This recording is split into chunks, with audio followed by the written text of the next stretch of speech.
Sorry. The following file contains detailed descriptions of self-harm, extreme substance abuse, and animal cruelty. This is the 1969 animal drug trials.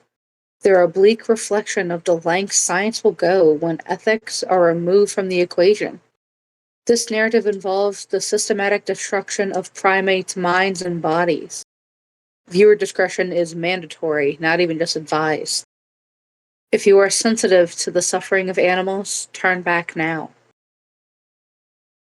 But if you're still here, welcome to High Frights. We often think of the lab as a place of sterile walls and objective truths. But in 1969, at the University of Michigan, the lab turned into something far more primal. We aren't talking about a single killer here. We're talking about a group of researchers who handed the keys of addiction to those who couldn't possibly understand the lock. They didn't just want to see how the drugs worked, they wanted to see how far a living creature would go to chase a high before it simply just, died off or ceased to be. Now, I have my glass ready. And you know what? Just for the hell of it, just to match this case, we're going to call this the Amnesia Haze. I'm going to hope for that. I apologize. Ever so slightly. It shouldn't be funny, but I'm trying to add a little bit of humor here so we're not all, depressed, mainly. Alright. Are you ready? Yeah. Figure it. If you got it, smoke it. Cheers. Cheers.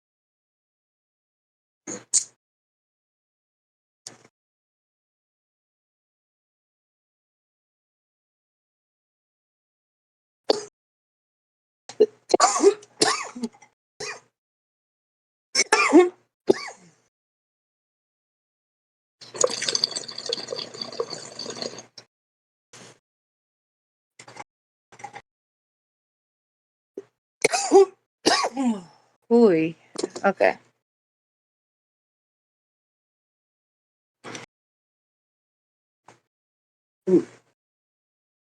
Today, the archives revealed the cages of the forgotten and the high price of knowledge. The file is open and let us begin. Now, to understand the 1969 monkey drug trials, you have to understand the mechanism of the trap. Researchers Gerald Denyu, Tomoji Yan- Yanagita, Yanagita, I believe that's pronounced. Apologies if it's not. And M.H. Sievers. They weren't ejecting the monkeys themselves, but they were teaching the monkeys how to inject themselves. They used rhesus monkeys and rats, surgically implanting catheters and teaching them to press a lever. One press meant one dose. The substance? It's a who's who of the most addictive compounds on the planet. Due to YouTube guidelines, sadly, I can't say these out loud. But, Coca-Cola, morphing time, antimonymines, morphing time, Transformers reference. Please don't cancel me. You know what? Screw it. Cocaine, morphine, amphetamines, and alcohol. What is definitely? This is for science reasons. They really can't say too much. Oh, they will. But, oh well. At first, it was a novelty. But once the chemicals hit the primate's dopamine receptors, the experiment transformed from a study to a biological prison.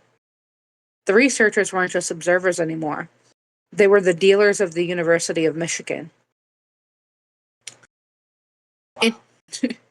In the archives of the 1969 trials, The data reads like a reads like a horror novel.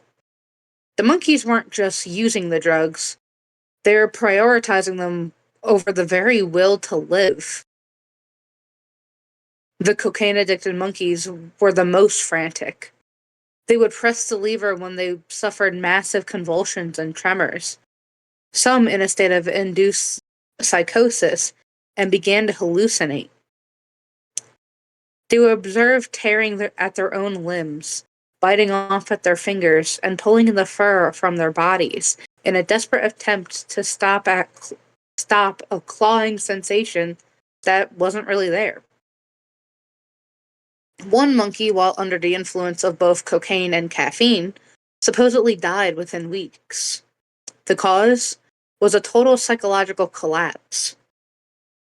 They had traded their biological survival for a momentary spark of an artificial euphoria.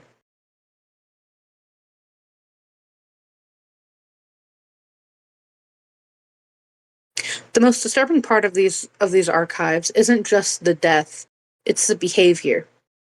The monkeys on amphetamines reach a level of aggravation and self mutilation that shocked even the staff. They would lash out at the cage walls until their hands were raw and bleeding. And those on morphine, however, showed a different kind of horror. They didn't want to fight, they just simply stopped existing. They would sit in the corners of their cages and stare into a void, neglecting any food or water until their ribs showed straight through their skin. The experiment provided that the drive for the drug was stronger than the drive for hunger, any mating, or even safety. It was a total hijack of the primate brain.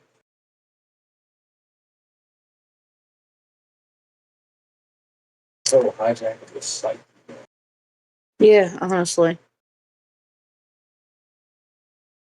When we look through this forensic and psychological lens, we see why the experiment is so controversial in the archives. For years, the 1969 trials were used to support the idea that drugs were inherently evil, that one who tries them will inevitably end up like the monkeys pulling out their hair in a cage. But modern science now looks back at that and calls it bullshit. That's the actual quote from modern science, keep in mind. Okay, I didn't see that actually. Like I don't know who said it. I will admit it doesn't say who said it on the website I found it on, but oh my god, it was funny. Yeah, I don't know.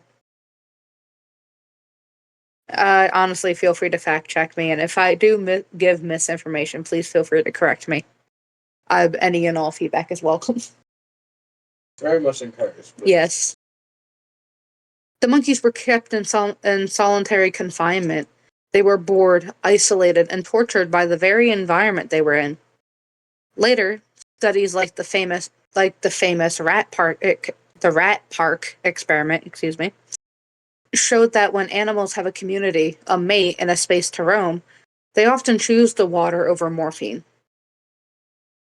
The 1969 trials didn't just prove that drugs are addictive, they also proved that isolation is the ultimate catalyst for self destruction.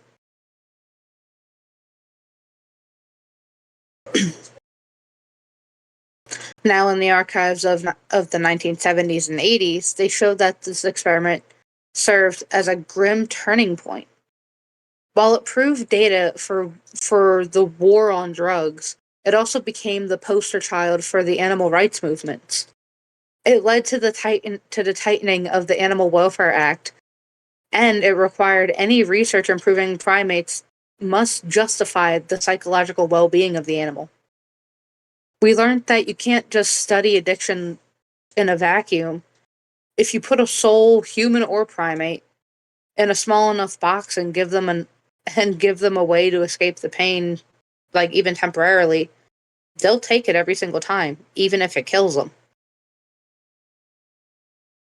Realistically, what else could they do? Yeah, honestly.